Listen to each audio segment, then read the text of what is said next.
Item ಯಾವುದೇ ಇರಲಿ try ಮಾಡಿ ಆಚಿ ಚಿಕನ್ ಮಸಾಲಾ. ತಮಿಳುನಾಡಿನಲ್ಲಿ ಟಿವಿಕೆ ಭರ್ಜರಿ ಗೆಲುವನ್ನ ಸಾಧಿಸಿದೆ.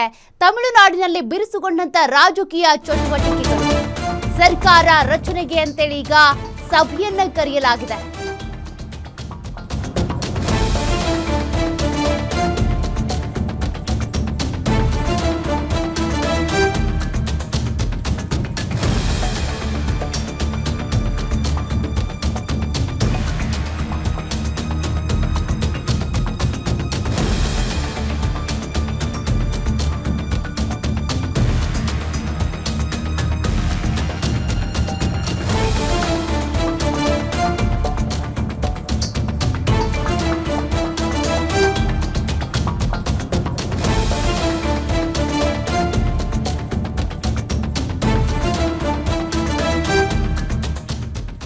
ಟಿವಿಕೆಯಿಂದ ಗೆದ್ದ ಶಾಸಕರ ಜೊತೆ ಇವತ್ತು ವಿಜಯ್ ಸಭೆಯನ್ನ ನಡೆಸ್ತಾ ಇರೋದು ಮಹಾಬಲಿಪುರಂನ ಖಾಸಗಿ ಹೋಟೆಲ್ನಲ್ಲಿ ಚರ್ಚೆಯಾಗ್ತಾ ಇದೆ.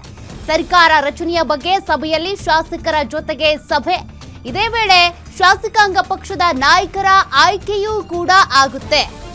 ಸದ್ಯ ಟಿವಿಕೆ ಪಕ್ಷಕ್ಕೆ 10 ಶಾಸಕರ ಕೊರತೆ ಇದೆ. ಹೀಗಾಗಿ ಯಾವ ಪಕ್ಷದಿಂದ ಯಾವ ಶಾಸಕರನ್ನ ಸೇರಿಸಿಕೊಳ್ಳಬಹುದು ಅಂತ, ಜೊತೆಗೆ ಒಂದು ಸಚಿವ ಸಂಪುಟವನ್ನು ಕೂಡ ತದನಂತರದಲ್ಲಿ ರಚನೆ ಮಾಡಬೇಕಾಗುತ್ತೆ, ಮತ್ತೆ ಶಾಸಕಾಂಗ ನಾಯಕರ ಆಯ್ಕೆ ಮಾಡಬೇಕಾಗುತ್ತೆ. ಹೀಗೆ ಸಾಕಷ್ಟು ವಿಚಾರಗಳ ಬಗ್ಗೆ ಇವತ್ತು ಖಾಸಗಿ ಹೋಟೆಲ್ನಲ್ಲಿ ಚರ್ಚೆ ನಡೀತಾ ಇರೋದು. ಗೆದ್ದ ಶಾಸಕರನ್ನ ಕರೆಸಿ ವಿಜಯ್ ದಳಪತಿ ಅವರು ಚರ್ಚೆಯನ್ನ ಮಾಡ್ತಾ ಇರುವಂತದ್ದು. ಜೊತೆಗೆ ಈಗಾಗಲೇ ಅನೇಕ ಶಾಸಕರನ್ನ ಕಾಂಟ್ಯಾಕ್ಟ್ ಮಾಡುವಂತ ಪ್ರಯತ್ನ ಕೂಡ ಬೇರೆ ಪಕ್ಷದಿಂದ ಆಗಿತ್ತಲ್ಲ, ಅದ್ಯಾವುದಕ್ಕೂ ಕೂಡ ತಲೆ ಕೆಡಿಸ್ಕೊಳ್ಬೇಡಿ ಅನ್ನುವಂತ ಒಂದು ಮಾತನ್ನು ಕೂಡ ಹೇಳ್ತಾರೆ. ಕಾರಣ ಈಗ ಟಿವಿಕೆ ಪಕ್ಷದಲ್ಲಿ ಇರುವಂತ ಅನೇಕ ಅಭ್ಯರ್ಥಿಗಳೇನಿದ್ದಾರೆ ಯಾರಿಗೂ ಗೊತ್ತೇ ಇಲ್ಲದಂತ ಮುಖಗಳಿಗೂ ಕೂಡ ವಿಜಯ್ ದಳಪತಿ ಟಿಕೆಟ್ ಕೊಡೋದ್ರ ಮೂಲಕ ಅವರನ್ನ ಒಂದು ಅವಕಾಶ ಕೊಟ್ಟಿದ್ದಾರೆ ರಾಜಕೀಯದಲ್ಲಿ. ಹೀಗಾಗಿ ಈಗ ಆ ಗೆದ್ದ ಶಾಸಕರನ್ನ ಕರೆಸಿ ಸರ್ಕಾರ ರಚನೆಯ ಬಗ್ಗೆ ಚರ್ಚೆಯನ್ನ ಮಾಡ್ತಾ ಇರೋದು. ಮಹಾಬಲಿಪುರಂನ ಖಾಸಗಿ ಹೋಟೆಲ್ನಲ್ಲಿ ಚರ್ಚೆ ಆಗ್ತಾ ಇದೆ. ಒಂದಷ್ಟು ಸಾಧ್ಯತೆಗಳ ಬಗ್ಗೆ ನಾವು ಇಲ್ಲಿ ಮಾತನಾಡೋದಾದ್ರೆ, ಕಾಂಗ್ರೆಸ್ನ 5 ಶಾಸಕರನ್ನ ಸೇರಿಸಿಕೊಳ್ಳೋ ಸಾಧ್ಯತೆ ನೋಡಿ. ತಮಿಳುನಾಡಿನಲ್ಲಿ ಸರ್ಕಾರ ರಚನೆಗೆ ವಿಜಯ್ ಈಗ ಕಸರತ್ತು ಮಾಡ್ತಿದ್ದಾರೆ. ಕಾರಣ ತಮಿಳುನಾಡು ರಾಜ್ಯಪಾಲರಿಗೆ ಈಗಾಗಲೇ ವಿಜಯ್ ಪತ್ರವನ್ನ ಬರೆದಿದ್ದಾರೆ. ನಾವಿಷ್ಟು ಶಾಸಕರು ಗೆದ್ದಿದ್ದೇವೆ ಅನ್ನೋದ್ರ ಬಗ್ಗೆ ಮಾಹಿತಿ, ಸರ್ಕಾರ ರಚನೆ ಮಾಡೋದಕ್ಕೆ ಅಂತ ಅನುಮತಿ ಕೊಡುವಂತೆ ಮನವಿಯನ್ನ ಮಾಡಿಕೊಂಡಿದ್ದಾರೆ. 2-3 ವಾರಗಳಲ್ಲಿ ಬಹುಮತ ಸಾಬೀತು ಮಾಡ್ತೀನಿ ಅಂತ ಅದರಲ್ಲಿ ಉಲ್ಲೇಖ ಮಾಡಿದ್ದಾರೆ. ಬಹುಮತ ಸಾಬೀತಿಗೆ ಕಾಲಾವಕಾಶ ಮಾಡಿಕೊಡಿ ಅಂತೇಳಿ ಮನವಿ ಮಾಡಿದ್ದಾರೆ ವಿಜಯ್ ದಳಪತಿ. ಕಾಂಗ್ರೆಸ್ ಜೊತೆ ಮೈತ್ರಿಯಾಗಿ ಬಹುಮತ ಸಾಬೀತುಪಡಿಸುವಂತ ಸಾಧ್ಯತೆ ಇದೆ. ಕಾಂಗ್ರೆಸ್ನಿಂದ 5 ಶಾಸಕರನ್ನ ಅಂದ್ರೆ ಅವ್ರು ಗೆದ್ದಿದ್ದಾರೆ 5 ಜನ. ಇನ್ನು ಎಡಪಕ್ಷದಲ್ಲಿ 4 ಜನ ಇದ್ದಾರೆ. TUML ಅಲ್ಲಿ 2 ಜನ, VCKಯಲ್ಲಿ 2 ಜನ, PMKಯಲ್ಲಿ 4 ಜನ ಇದ್ದಾರೆ. ಒಟ್ಟು 10 ಶಾಸಕರ ಕೊರತೆ ಈಗ ಟಿವಿಕೆ ಪಕ್ಷಕ್ಕೆ ಇದೆ. 118 ಮ್ಯಾಜಿಕ್ ನಂಬರ್ ಆಗಿರೋದ್ರಿಂದ 118 ಶಾಸಕರ ಬಲವುಳ್ಳ ಸರ್ಕಾರವನ್ನ ಅಲ್ಲಿ ರಚನೆ ಮಾಡಬೇಕಾಗುತ್ತೆ. ಆ ಸರ್ಕಾರ ರಚನೆಗೆ ಸಂಬಂಧಪಟ್ಟಂತೆ ನನಗೆ ಸ್ವಲ್ಪ ಸಮಯಾವಕಾಶ ಕೊಡಿ ಅಂತ ರಾಜ್ಯಪಾಲರಿಗೆ ವಿಜಯ್ ದಳಪತಿ ಅವರ ಕಡೆಯಿಂದ ಪತ್ರವನ್ನ ಬರೆಯಲಾಗಿದೆ. ಹಾಗಾದ್ರೆ ಮೈತ್ರಿ ಅಂತ ಬಂದ್ರೆ ಯಾರೆಲ್ಲ ಟಿವಿಕೆ ಪಕ್ಷದ ಜೊತೆಗೆ ಸೇರಿಕೊಳ್ಳಬಹುದು ಅನ್ನೋದ್ರ ಬಗ್ಗೆ ಒಂದು ಪ್ರಶ್ನೆ ಇದೆ. ಬಟ್ ಈಗ ನೋಡಿ, DMK ಜೊತೆಗಂತೂ ಆ ಮೈತ್ರಿ ಸಾಧ್ಯವೇ ಇಲ್ಲ. ಅವ್ರು ಸುಳಿಯೋದಕ್ಕೆ ಸಾಧ್ಯ ಇಲ್ಲ, ಇವರು ಅವ್ರ ಹತ್ರ ಕೇಳೋದಕ್ಕೆ ಸಾಧ್ಯ ಇಲ್ಲ. ಬಟ್ ಈಗ ಬಾಹ್ಯ ಬೆಂಬಲ ಅಂತ ಬಂದಾಗ ಕಾಂಗ್ರೆಸ್ನಿಂದ ಸಿಗಬಹುದು. 5 ಜನ ಶಾಸಕರು ಗೆದ್ದಿದ್ದಾರೆ. ಎಡಪಕ್ಷಗಳಂತ ಬಂದಾಗ 4 ಜನ ಶಾಸಕರು ಗೆದ್ದಿದ್ದಾರೆ. TUML ನಿಂದ ಕೂಡ 2 ಗೆದ್ದಿದ್ದಾರೆ. ಇನ್ನು VCKಯಲ್ಲೂ 2 ಜನ ಶಾಸಕರು ಗೆದ್ದಿದ್ದಾರೆ. PMK ಇಂದ 4 ಜನ ಇದ್ದಾರೆ. ಇದರಲ್ಲಿ ಯಾರ್ಯಾರು ವಿಜಯ್ ಪಕ್ಷಕ್ಕೆ ಸಹಕಾರವನ್ನ ಕೊಡಬಹುದು, ಸರ್ಕಾರ ರಚನೆಗೆ ಕೈ ಜೋಡಿಸಬಹುದು ಅನ್ನುವಂತ ಕುತೂಹಲ ಇದ್ದೇ ಇದೆ. ನೋಡೋಣ ವಿಜಯ್ ದಳಪತಿಯವರ ಜೊತೆಗೆ ಸರ್ಕಾರ ರಚನೆಗೆ ಅಂತ ಯಾರೆಲ್ಲ ಬಾಹ್ಯವಾಗಿ ಬೆಂಬಲವನ್ನ ಕೊಡ್ತಾರೆ ಅಂತ. ಬಟ್ ಈಗ ವಿಜಯ್ ದಳಪತಿಯವರು ರಾಜ್ಯಪಾಲರಿಗೆ ಪತ್ರ ಬರೆಯೋದ್ರ ಮೂಲಕ 1-2-3 ವಾರಗಳಲ್ಲಿ ಬಹುಮತ ಸಾಬೀತುಪಡಿಸ್ತೀನಿ, ಅಲ್ಲಿವರೆಗೂ ನಂಗೆ ಸ್ವಲ್ಪ ಸಮಯಾವಕಾಶವನ್ನ ಕೊಡಿ ಅಂತ. ಯಾಕೆಂದ್ರೆ ರಿಸಲ್ಟ್ ನಿನ್ನೆ ಬಂದಿದೆ. ಬಟ್ ಈಗ ಅವ್ರಿಗೆ ಬೇಕಾಗಿರುವಂಥ ಬಹುಮತ 118 ಮ್ಯಾಜಿಕ್ ನಂಬರ್ ಸಿಕ್ಕಿಲ್ಲ.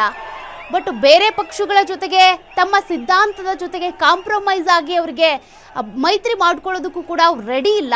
ಹಾಗಾಗಿ ಯಾವ ಶಾಸಕರು ಅವರ ಜೊತೆಗೆ ಬರ್ತಾರೆ, ಯಾವ ಪಕ್ಷ ಸಹಕಾರವನ್ನು ಕೊಡುತ್ತೆ, ಅದೆಲ್ಲವನ್ನು ಕೂಡ ಗಮನಿಸಬೇಕಲ್ಲ.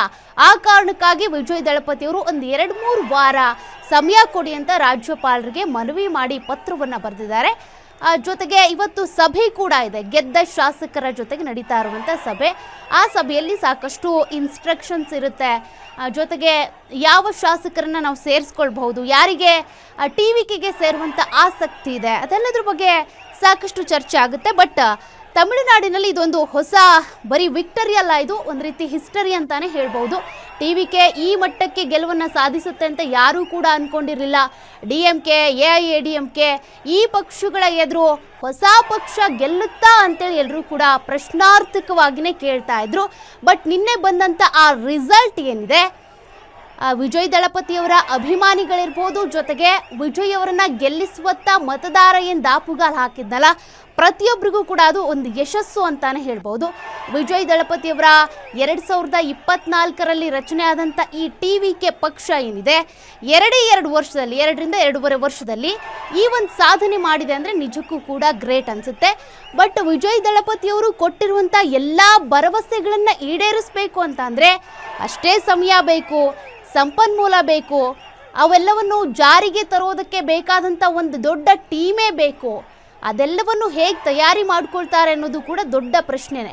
ಯಾಕೆಂದರೆ ಅವ್ರು ಕೊಟ್ಟಿರುವಂಥ ಗ್ಯಾರಂಟಿಗಳಿರ್ಬೋದು, ಘೋಷಣೆ ಮಾಡಿರುವಂಥ ಬೇರೆ ಬೇರೆ ಯೋಜನೆಗಳಿರ್ಬೋದು, ಅವೆಲ್ಲವನ್ನು ಪೂರೈಸಬೇಕು ಅಂತ ಅಂದರೆ 5 ವರ್ಷನೂ ಬೇಕಾಗ್ಬಿಡುತ್ತೆ. 1 ವರ್ಷದಲ್ಲಿ ಎಲ್ಲವನ್ನೂ ಕೂಡ ಈಡೇರಿಸೋದಕ್ಕಾಗೋದೇ ಇಲ್ಲ. ನಮ್ಮ ಕರ್ನಾಟಕದಲ್ಲೇ ನೋಡ್ತಾ ಇದ್ದೀರಾ, ಗ್ಯಾರಂಟಿಗಳನ್ನ ಸ್ಟೆಪ್ ಬೈ ಸ್ಟೆಪ್ ತಂದರು.